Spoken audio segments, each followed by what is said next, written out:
संयोग की वश उस राजकुमारी ने उससे राजा को देखा और उसको देखते ही उस पर मोहित हो गई और वह काम के प्रकोप से व्याकुल हो गई। राजा ने सामने दूसरी विपदा आ पड़ी, अर्थात उस राजा के ऊपर पहले उस हाथी की विपदा थी, वह था डर था। अब राजकुमारी की विपदा के कारण वह दुखी हो गया। उसने उपचार करने पर भी मूर्छा बढ़ती गई, अर्थात राजा ने कई उपचार किए, उपाय किए, मगर उसकी मूर्छा जो है बढ़ती गई। आचार्यों ने इस काम के 10 वेग बताए और 10वें वेग में यह जीव उस काम के कारण मृत्यु को भी प्राप्त हो जाता है। तो उस काम के कारण उस राजकुमारी की ये दशा हुई। राजा ने उसका उपचार करने का बहुत प्रयत्न किया, फिर भी वह उस उपचार से कोई लाभ नहीं हुआ।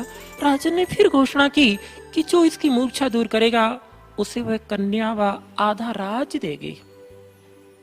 सोमदत्त ने काव्य पढ़कर के कन्या के निकट प्रस्तुत हुआ तो वह मूर्छा रहित हो गई और अपने जो पूर्वत जो उसकी स्नान भोजन आदि जो क्रियाएं थी वह अपनी क्रियाओं में दत्त हुई। इस चमत्कार से सोमदत्त से उसकी जाति कुल आदि का पता लगा करके राजकुमारी का विवाह उसके साथ कर दिया और आधा राज भी उसे को प्रदान कर दिया। राजकुमारी के साथ जीवन व्यतीत करने लगा। सोमदत्त इसी काव्य के प्रभाव से कहा वह अपने पुत्र के कारण दुखी, राज से निष्कासित, और कहा उसने 38 नंबर के इस काव्य की आराधना की और आराधना का ये प्रभाव कि उसको दूसरे राज्य में जाकर के भी उसको राज और एक सुंदर प्रीतमा यानी कन्या की प्राप्ति हुई और वह सुखी हो गया। अर्थात इस काव्य की विधिवत आराधना करके यह जो भी मनुष्य इसकी आराधना करता है वह भी सारी विपदाओं से दूर होकर के और सुख आदि को प्राप्त करता है।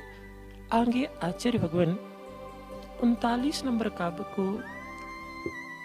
यहाँ पर उसकी महिमा को बता रहे हैं कि जो इसकी आराधना करता है वह से दूर होता है। अर्थात ऐसा जिनेंद्र भगवान का भक्त जो जिनेंद्र भगवान की भक्ति करता है वह सिंह के भय से भी दूर होता है। इस बात को बता रहे हैं।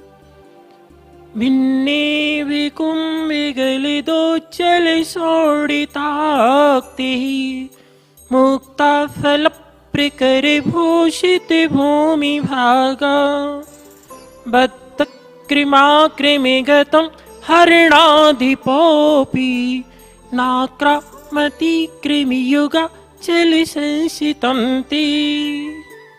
भिन्ने विदारण किए गए हाथी के कुंभ गलत मस्तक से झरते हुए उज्जल वर्ण वाले शोणिताक्त रक्त से सने हुए मुक्ता फल मोतियों के प्रकर समूह से, अर्थात ऐसा सिंह जिसने हाथी के गंडस्थल को विदीर्ण कर दिया है, मस्तक को अपने प्रताप से त्रस्त कर दिया है, जिससे खून और मोती झर रहे हैं, ऐसे मोतियों के समूह से विभूषित सुशोभित किया है। भूमि भाग को जिसने ऐसा हरणाधिपा अपि मृगराज यानी सिंह, मृगों का राजा सिंह भी कृमगतम पंजों के मध्य में पड़े हुए किंतु ते आपके युग कृम युगाचल चरण अगल रूपी पर्वत के संसितम आश्रित पुरुष पर, अर्थात ऐसा सिंह जिसकी महिमा बताई कि जिसने हाथियों को विदारण कर दिया है, उनके मस्तिष्क से गजमोती और खून जो है उसके कारण भूमि जो है विभूषित हो रही है। ऐसी स्थिति में भी जो है भगवान आपका भक्त है वह सिंह के पंजे में भी पड़ा हुआ है। वैसा पुरुष आपका आश्रय जिसने लिया है वह बद्धकृमा बंधे हुए पैरों वाला जैसा होकर के ना आक्रामती, आक्रमण नहीं करता है, अर्थात जो आपकी आराधना करता है, आपका जो भक्त होता है, वह सिंह भी ऐसा भयानक सिंह भी वह ऐसी स्थिति में हो जाता है जैसे उसको किसी ने बांध दिया हो। तो हे प्रभु, शिकार के आवेग से भरा हुआ शेर भी जिसका शिकार नहीं कर पाता, जो आपके दो चरण की शरण को प्राप्त हो जाता है, अर्थात हे भगवान जो आपकी शरण में आ जाता है, आपका आलम्बन लेता है, आपकी आराधना करता है, ऐसा सिंह भी उसके सामने शांत प्रणाम होकर के खड़ा हो जाता है, शांत हो जाता है। इसे काव्य का रिद्धि मंत्र है ओम ह्रीम अरहम नमो बच्ची विलीनम, अर्थात ऐसे ऋषि जो वचन बल में स्नातक अर्थात वचन बल के धारी है, ऐसे मुनिराज के लिए मेरा नमोस्तु। इसने कथानक है कि श्रीपुर नगर में एक श्रेष्ठी रहते थे, अर्थात श्रावक श्रेष्ठी था। वे रत्नों का व्यापार करते थे, उनका नाम देवराज था। उन्होंने स्वामी वीरचंद नाम के मुनिराज के समीप रहकर श्री भक्तम्बर जी का सम्यक अध्ययन किया। और देवराज का एक पुत्र था, वह बड़ा आज्ञाकारी था, उसका नाम अमृतचंद था। एक दिन देवराज ने मुनिराज के दर्शन कर व्यापार हेतु रत्नदीप को प्रस्थान किया। और प्रस्थान की जैसी तैयारी हुई तो उसने अमृतचंद अपने पुत्र से कहा कि आप जो है घर की चौकसी रखना, अर्थात घर को संभाल करके सुरक्षित रखना। पुत्र ने कहा परदेश में चला जाऊंगा, अर्थात पुत्र भी योग्य था, आज्ञाकारी था और वीर था। उसने अपने पिता से कहा पिताजी आप नहीं, मैं जो है व्यापार करने अपने देश से दूसरे देश को जाऊंगा। और अनुभव के कारण देवराज ने पुत्र को नहीं जाने दिया, स्वयं ही गया। साथ में बड़े मित्र भी उसके साथ थे, अर्थात उसने जैसे तैसे करके अपने पुत्र को वहीं अपने घर रोक दिया और स्वयं अनेक बड़े व्यापारियों को लेकर के वह अन्य देश को चला।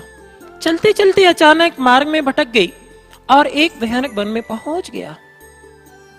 सभी बड़कों की होश उड़ गई जब उन्होंने सामने आते हुए एक सिंह को देखा। एक विकराल सिंह उनका मार्ग अवरुद्ध करता हुआ सामने आ खड़ा हुआ। सभी बड़कों की होश उड़ गई तथा बड़े ही घबराते हुए देवराज ने भक्तम्बर जी के 39वें काव्य का स्मरण किया, जिसके प्रभाव से वह प्रचंड से स्वान की तरह दुम लाता हुआ उसके सामने भक्ति से खड़ा हो गया। वह बहुत सारे गजमुक्ता लाकर के भी बटोर करके ले आया और देवराज के सन्मुख रख दिया। अर्थात सिंह उस काव्य की आराधना के माध्यम से वह सिंह भी शांत हो गया और उसने गजमुक्ता लाकर के और उस देवराज नाम के उस सेठ के सामने रख दिया। देवराज ने कहा तुम हिंसक हो, प्राणियों के घात करते हो, यह पाप का कारण है। इसी प्रकार धर्म का उपदेश उसके लिए दिया और उस सिंह ने धर्म का उपदेश सुना, जिससे उसको जाति स्मरण हो गया और सम्यक दर्शन भी उसे प्रकट हो गया। धर्मोपदेश का इतना प्रभाव पड़ा कि फिर उसने कभी हिंसा नहीं की, अर्थात उसने अपने अंदर में अहिंसा व्रत को धारण कर लिया। और देवराज भी और उसके साथी रत्ती ने अपने सामान व क्रय विक्रय का कर श्रीपुर आ गए। मृत्यु टल गई जान करके सबने हर्ष मनाया। जिनेंद्र प्रभु की विशेष अर्चना की मुनिराज वीरचंद जी को जाकर के उनको वंदना करके उनको सारा का सारा उस देवराज ने ये वृतांत मार्का का ही सुनाया, क्योंकि इस भक्तम्बर काव्य के माध्यम से मुनिराज के द्वारा जो प्रदत्त भक्तम्बर का 39 नंबर काव्य बताया गया था, उसकी आराधना से उसके जीवन में इतनी बड़ी विपत्ति का जो आई थी वो उसका निवारण हुआ। तो भक्तम्बर की महिमा का यह प्रभाव कहे सुनाया। सेठ देवराज ने सिंह के दिए हुए बहुमूल गजमुक्ता वहां के राजा श्रीपाल की सेवा में भेंट किए और सिंह के उपद्रव का वृतांत भी राजा से कहा, जिससे राजा और उनके दरबारियों ने, राज्य के अनेक समुदाय ने जैन धर्म को ग्रहण किया। उनके ऊपर बहुत इसका प्रभाव पड़ा और सबने जैन धर्म को स्वीकार किया। देखिएगा इस काव्य की महिमा कि से भी जो क्रूर हिंसक, वह भी शांत होकर के उसकी सहायता करने में प्रयुक्त हुआ। इस काव्य की भक्ति से आराधना का प्रभाव है। अब आचार्य भगवान नाम स्मरण से दावाग्नि समन, अर्थात जो भक्ति भगवान का नाम का स्मरण करता है, प्रचंड दावाग्नि भी उसका अहित नहीं कर पाती है, अर्थात वो भी शांत हो जाती है। इस बात को यहाँ पर आचार्य भगवान बता रहे हैं।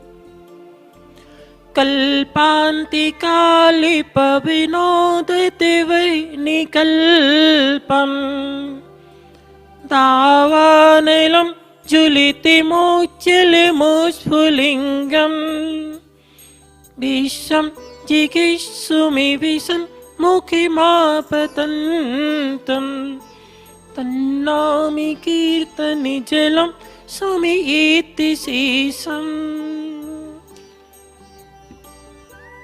कल्पांत काल, प्रलय काल के समान पवनोदत, पवन से उत्तेजित वह निकल्पम, अग्नि के सादृश दावानल, जंगल की आग, जलितम जलती हुई, उच्चलम उच्चल और स्फुलिंगम जिससे ऊपर की और फुलेंगे निकल रही हैं, अर्थात ऊपर को फुलेंगे उड़ाने वाली, ये मानो विश्वम समस्त संसार को जिगीषुम, उस दावाग्नि को अर्थात जंगल की अग्नि को सन्मुखम आपतंतम सामने आते हुए, तो नाम कीर्तन जलम, आपका नाम उच्चारण रूप जल से अशेषम पूर्ण रूप से समिति शांत कर देता है। अर्थात हे भगवान, ऐसी प्रचंड पवनालय अग्नि जो वायु से और तेज हो रही है, प्रभावित हो रही है, और जो अनेकों जंगलों को जलाते हुए आगे बढ़ रही है, मानो समस्त लोक को नष्ट करने वाली है, ऐसी अग्नि भी हे भगवान, जो भक्त आपका आलंबन लेता है, आपका नाम स्मरण करता है, वह अग्नि, ऐसी प्रचंड अग्नि भी शांत हो जाती है। अतः हे भगवान, भयभीत करने वाली प्रलय काल की प्रचंड अग्नि यदि सामने आती हुई तो आपके नाम रूपी जल से वह तुरंत नष्ट हो जाती है। अर्थात दावाग्नि समन, इस काव्य की आराधना करने से ऐसी प्रचंड अग्नि भी समन को प्राप्त हो जाती है। और इसका रिद्धि मंत्र है ओम ह्रीम अर्हम नमो कायवलिडम, अर्थात ऐसे ऋषि मुनिराज जो कायवल महारिद्धि के धारी हैं, उन्हें मेरा नमस्कार हो। इसमें एक कथानक आता है। पोतनपुर नगर में लक्ष्मीधर नाम के एक सेठ थे। वे लक्ष्मी धन से संपन्न भी थे, जैसा उनका नाम वैसा ही उस गुणों से, विभूति आदि से संपन्न थी। वे एक धर्मात्मा सेठ थे। उन्होंने एक सकल समय मुनिराज से भक्तम्बर जी के काव्य का विधि पूर्वक अध्ययन किया, अर्थात विधि पूर्वक सीखा, और उनके पुत्र का नाम गणधर था और बड़ा आज्ञाकारी व सुशील था। एक दिन सेठ लक्ष्मीधर ने पुत्र को समीप बैठा कर कहा, हे वड़िज, मैं बाड़िज हेतु, हे पुत्र, मैं बाड़िज हेतु सिंघलदीप जाना चाहता हूं। गणधर ने स्वयं विदेश जाने की प्रार्थना की, किंतु पिता की तीव्र अभिलाषा देख शांत रह गया। अर्थात वह जैसे ही सिंहलदीप जाने के लिए अपने पुत्र से कहता है, पुत्र ने अपने पिता से कहा कि हे पिताजी, मैं जो है वाणिज्य हेतु अन्नदीप को जाऊंगा, तो पिता पुत्र की तीव्र अभिलाषा देख शांत रहेगा। सेठ ने विदेश जाने की तैयारी की।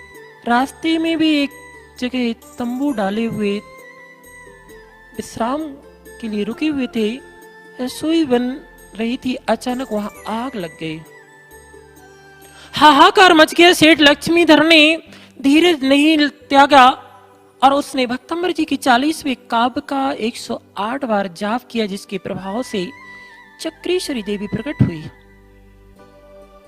एक छोटा सा गिलास भर जल देकर कहा कि इसे हर स्थान पर सींच दो। इस प्रकार कहकर देवी अपने स्थान को चली गई। सबने देवी के कहे अनुसार जैसा देवी ने कहा वैसा ही किया, जिससे वह शीघ्र ही अग्नि शांत हो गई, जिसे देखकर सभी लोग विस्मित रह गए। कहा इतनी प्रचंड और विशाल अग्नि, और कहा एक छोटे से पात्र में रखा हुआ थोड़ा सा जल। उस काव्य के माध्यम से वह इतनी विशाल अग्नि उस जल से समाप्त हो गई, जिससे विस्मय हुए सब लोग तथा लक्ष्मीधर का बड़ा उपकार माना। फिर सिंगलदीप जाकर क्रय विक्रय कर स्वदेश लौटाए। वहां के राजा मणिचंद की सेवा में गए। अग्नि लगने व उनके शांत होने का समस्त वृतांत उसने सेठ ने राजा को कहे सुनाया। उसे सुनकर राजा ने कहा कि इसमें आश्चर्य क्या, धर्म के प्रभाव से क्या संभव नहीं होता है। धर्म की ऐसी महिमा है कि कठिन से कठिन कार्य भी सुगमता से सिद्ध हो जाते हैं। अर्थात उस सेठ के ऊपर जो अग्नि की विपत्ति आई हुई थी, वह अग्नि की विपत्ति भी उसे 40 नंबर के काव्य की विधि पूर्वक जो उसने आराधना की, विशुद्धि के साथ आराधना की, वह अग्नि जो है थोड़े से पुरुषार्थ में शांति को प्राप्त हो गई, समन हो गई। अर्थात जो भी इस काव्य की आराधना करता है, ऐसे विशाल अग्नि जैसे विशाल भयंकर उपद्रव को भी वो शांत कर देता है। ओम नमः।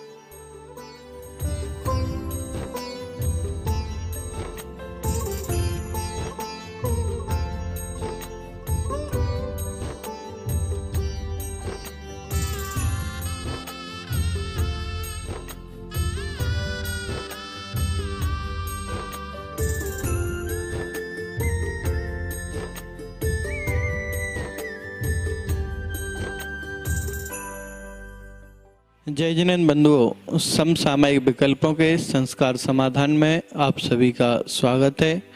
परम पूज मुनि श्री 108 संस्कार सागर जी महाराज के पावन मुखारबिंद से हम आप सभी के समसामयिक विकल्पों का संस्कार समाधान प्राप्त करेंगे। परम पूज मुनि श्री के पावन चरणों में त्रैवार नमोस्तु करते हुए कार्यक्रम को गति प्रदान करते हुए परम पूज मुनि श्री से आशीष प्रदान करेंगे। गुरुदेव, पहली जिज्ञासा मनीष जी जैन अशोका गार्डन से, इन्होंने लिखा है, कुछ लोग गुरुदेव आपके पावन चरणों में त्रैवार नमोस्तु।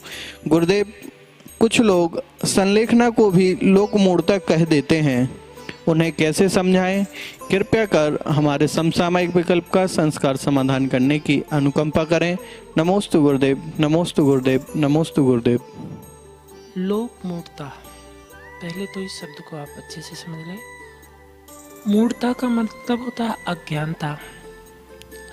अर्थात लोक में प्रचलित अज्ञानता के कार्यों को देखा देखी करना, ये कहलाता है लोक मूर्ता।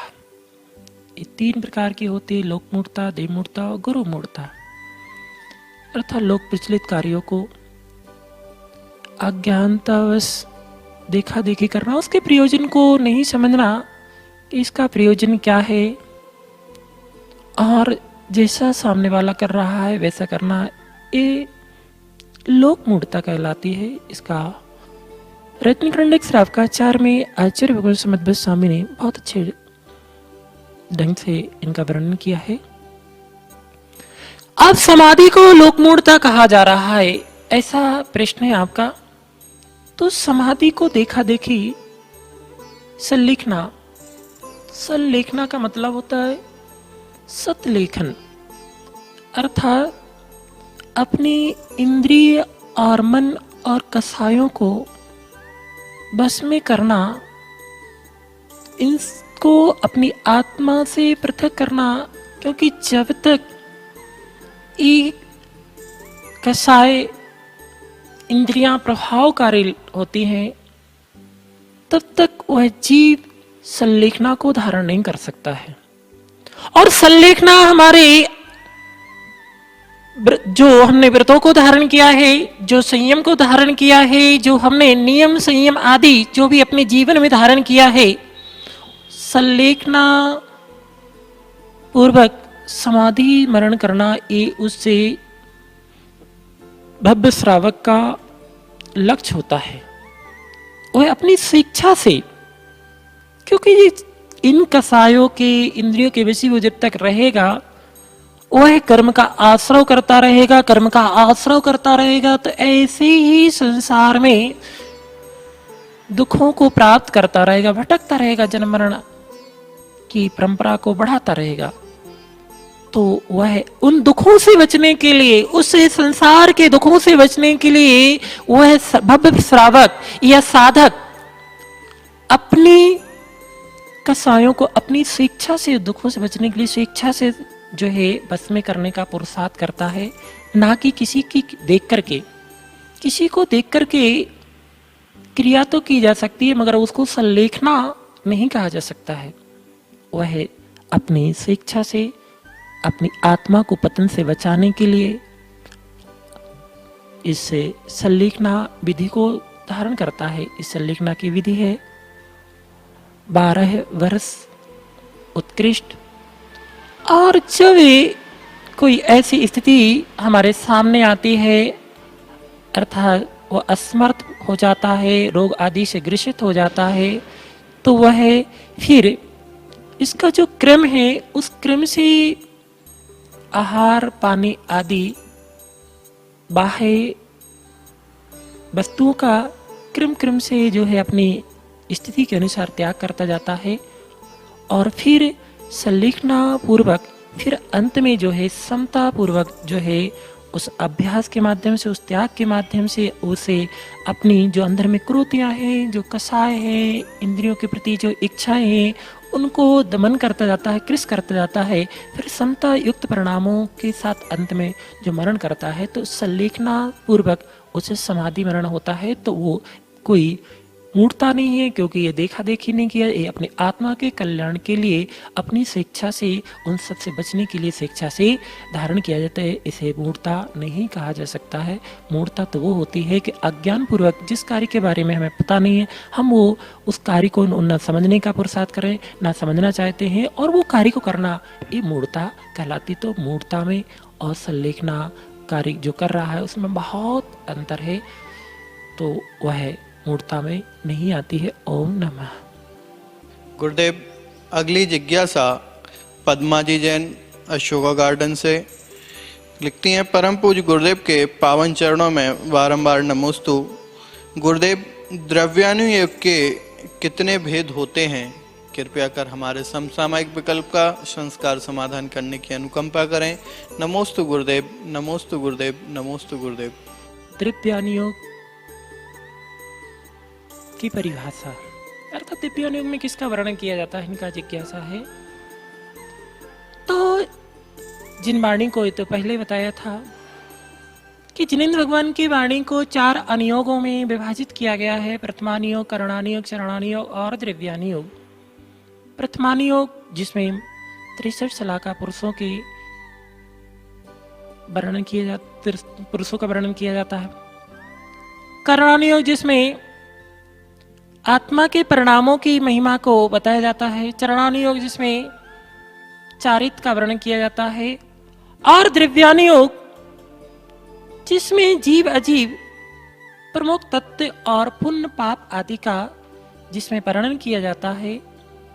अर्थात जो 7 तत्व है और पुण्य पाप को मिलाकर के 9 पदार्थ है, जिसमें इन सब का वर्णन किया जाता है। कैसे जीव संसार में किन कारणों से दुखी होता है, किन कारणों से वह सुखी होता है, अर्थात जो जीव अजीव आश्रव बंदी संवर निजरा और मोक्ष ये 7 तत्व है और पुण्य पाप को मिला दे तो 9 पदार्थ हो जाते हैं। तो जैसे जीव एक द्रव्य है, अपने स्वभावभूत है वो द्रव्य है, और जब विभावभूत होता है जीव और पुद्गल संयोग अवस्था होता है, इसमें राग होता है तो वह पाप का आश्रय करता है, पाप का बंध करता है और दुख भूत स्थिति बनती है। जब यह भेद विज्ञान रूप पुरुषार्थ में होता है, इससे राग से रहित हमारे जो आयतन हैं, देवशास्त्र गुरु हैं, इनमें अनुराग करता है तो उससे पुण्य रूप आश्रय और बंध होता है। और जैसे जीव दोनों से रहित अवस्था अपने निज स्वरूप में तल्लीन होने कर शुद्ध दिशा जिसे बोला जाता है, शुद्ध दिशा में जब पहुंचता है तो इन पुण्य और पाप दोनों आश्रयों से रहित होकर के इस संवर को प्राप्त होता है। जैसे संवर यानी कर्मों का रुक जाना होता है, और कर्मों का जैसे रुकता है और ध्यान की स्थिति बनती है, फिर निजरा होती है, और निजरा होती है तो अपने स्वरूप को प्राप्त करता है। अर्थात इस द्रव्यान योग में इन सब का जो विधिवत व्यवस्थित तरीके से जो वर्णन किया जाता है उसको आचार्य भगवान द्रव्यान योग कहते हैं।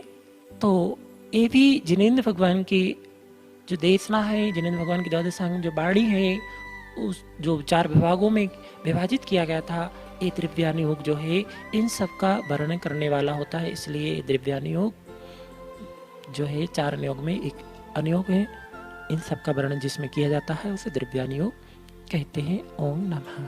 अगली जिज्ञासा चिन्मय जैन अशोका गार्डन से। गुरुदेव के चरणों में बारंबार नमोस्तु। गुरुदेव, वैयावृत्ति किसे कहते हैं? कृपया कर हमारे समसामयिक विकल्प का संस्कार समाधान करने की अनुकंपा करें। नमोस्तु गुरुदेव, नमोस्तु गुरुदेव, नमोस्तु गुरुदेव। वैयावृत्ति श्रावक के 12 जो व्रत होते हैं, उन 12 व्रतों में 4 शिक्षा व्रत आचार्य भगवान समद्वैत स्वामी ने रत्नकर्ण श्रावकाचार्य में वर्णन किया है। 4 शिक्षा व्रत हैं। इस 4 शिक्षा व्रतों में एक वैयाव्रत भी एक शिक्षा व्रत है। वैयाव्रत का मतलब होता है कि जो साधक है, पात्र है, मुनिराज आदि हैं, उनको 4 प्रकार के जो दान होते हैं, आहार, औषधि, उपकरण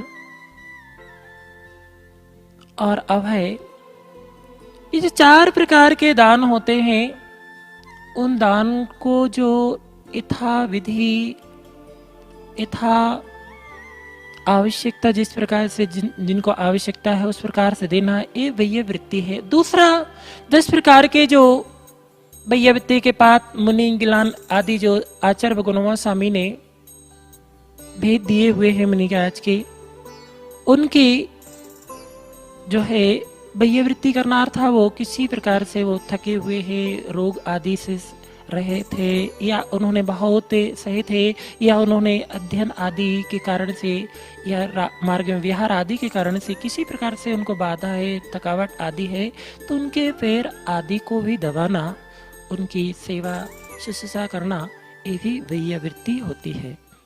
तो ये वैयावृत्ति जो है श्रावक के द्वारा यथा युग अपनी शक्ति के अनुसार इन 10 प्रकार के जो पात्र बताए हैं उनकी वैयावृत्ति करना, 4 प्रकार के आहार देना, ये सब वैयावृत्ति के अंतर्गत आ जाते हैं। अर्थात मुनिराज को जो श्रावक शुद्ध नवदा भक्ति पूर्वक आहार देता है, ये भी वैयावृत्ति है, क्योंकि इसके माध्यम से मुनिराज जो है अपनी शुद्ध आहार ग्रहण करते हैं और शुद्ध आहार के माध्यम से अपनी साधना करते हैं। साधना से अपनी कर्मों की निजरा करके अपने लक्ष्य को भरते हैं।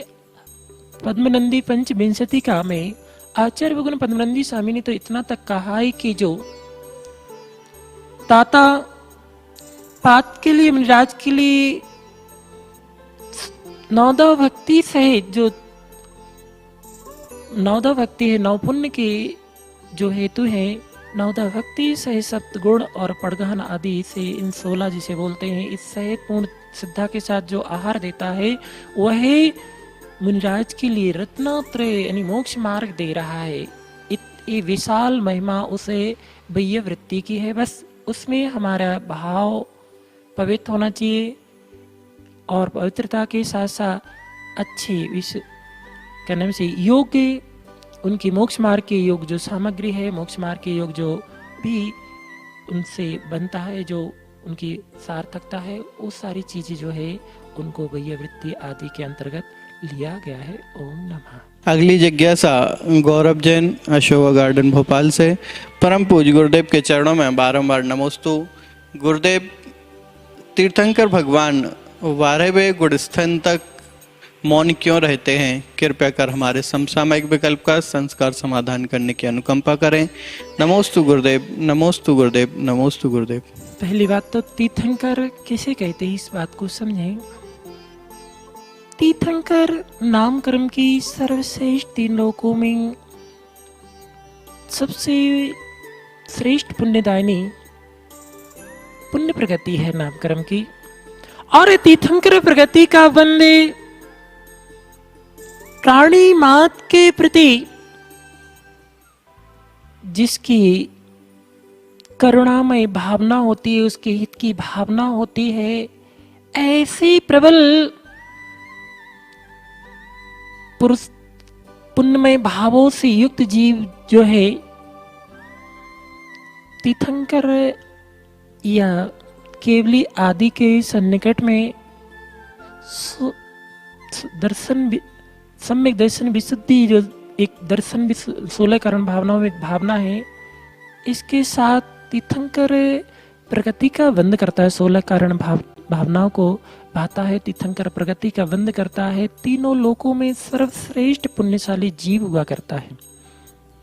उसकी जीव के 5 कल्याणक गर्भ जन्म तप केवल ज्ञान और मोक्ष कल्याणक, ये 5 कल्याणक देवों के द्वारा मनाए जाते हैं। सर्व जीव तो नहीं कह सकते हैं क्योंकि मनुष्य जो है उनमें कुछ कुछ कार्यों में जो है अपनी सहभागिता उसकी रहती है, बाकी सारे क्रियाओं को 5 कल्याणों को देव मनाते हैं। ऐसे तीर्थंकर प्रगति का बंद होता है। तीर्थंकर प्रगति का बंद करने के बाद में जब तीर्थंकर प्रगति से युक्त जीव का जन्म होता है, फिर उसके बाद में छद्मस्त अवस्था अर्थात असंयम से सहित जो अवस्था होती है, संयम से रहित अवस्था जो होती है, उससे बाद यह जीव जब चारित्र को धारण करता है, महाव्रतों को धारण करता है, महाव्रतों को धारण करता है, तो तीर्थंकर जो हुआ करते हैं वो धर्म तीर्थ के प्रवर्ताने वाले होते हैं, प्रवर्तन करने वाले होते हैं। तो तीर्थंकर के द्वारा जो कहा जाता है वह सर्वमान्य होता है, उनके वचन सर्वमान्य होते हैं। और केवल ज्ञान से पूर्व जो आपने 12वें गुणस्थान तक का कहा कि 12वें गुणस्थान तक जो है क्षीण कसाय 12वां गुणस्थान है, क्षीण मोह है, अर्थात ये 12वें गुणस्थान का नाम है। अर्थात वो 12वें गुणस्थान के पहले उनके मोहनी आदि कर्म का उदय रहता है, तो पूर्ण जो है उसको नष्ट कर देते हैं और अंतर्मोह के अंदर उनको जो है केवल ज्ञान की प्राप्ति हो जाती है। तो इससे पहले पूर्व जो है वो दीक्षा लेते हैं, मौन इसलिए हो जाते हैं कि इससे पूर्व जो है छद्मस्त अवस्था कहलाती है।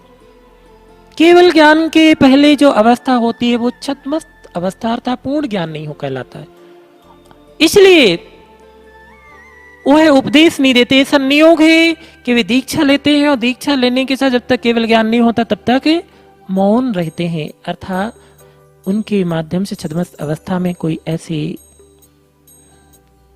प्रवृत्ति ना हो जाए, ऐसा कोई क्या नाम से कह नहीं दिया जाए जो आगम मान करके उसको ग्रहण कर लिया जाए। तो इसलिए तीर्थंकर दीक्षा लेने के बाद जब तक केवल ज्ञान नहीं होता है छद्मस्त अवस्था कहलाती है, मौन रहते हैं और केवल ज्ञान होते ही वो है अपने सर्वांग से मुक्सिनी उनके मुख तालु आदि नहीं हिलते हैं, सर्वांग से मेघ गर्जना रूप ओमकार ध्वनि में जो उनकी देशना कृति है। और उस देशना की विशेषता उतनी होती है कि उसको सामान्य जीव नहीं झेल पाता है। तो 64 रिद्धियों में से 63 रिद्धि के धारक जो मुनियों के नायक गणधर पद में अधिष्ठित होते हैं, वो गणधर परमेष्टि जो है उनकी देशना को झेलते हैं और फिर वो जो है लिपिबद्ध करते हैं, अर्थात उसको आगम के रूप में उसको लिपिबद्ध करते हैं। इसलिए छद्मस अवस्था रहती है तीर्थंकर की, इसलिए तीर्थंकर जो है इससे पूर्व जो है अपनी देशना नहीं देते हैं, अर्थात देशना नहीं देते हैं। और जैसे ही उनको केवल ज्ञान हो जाता है, पूर्ण ज्ञान हो जाता है और पूर्ण ज्ञान हो जाता है तो उनकी देशना खिरती है, ऐसा नियोग है। ओम। परम पूज मुनि श्री के पावन मुखारबिंद से प्रतिदिन इसी प्रकार सब सामयिक विकल्पों का संस्कार समाधान किया जाता है। आप भी अपने समसामयिक विकल्पों को भेजने के लिए हमारे व्हाट्सएप नंबर 8269837909 पर भेज सकते हैं एवं हमारे फेसबुक एवं इंस्टाग्राम पेज को फॉलो करके आप मुनि संस्कार वाणी पेज को आप फॉलो करके हमारे लिए आप अपने समसामयिक विकल्प भेज सकते हैं एवं अपने समसामयिक विकल्पों के उत्तर प्राप्त करने के लिए हमारे यूट्यूब चैनल संस्कार वाणी को सब्सक्राइब करें एवं साधना न्यूज के माध्यम से आप अपने समस्त समसामयिक विकल्पों का संस्कार समाधान प्राप्त कर सकते हैं। जय जिनेंद्र।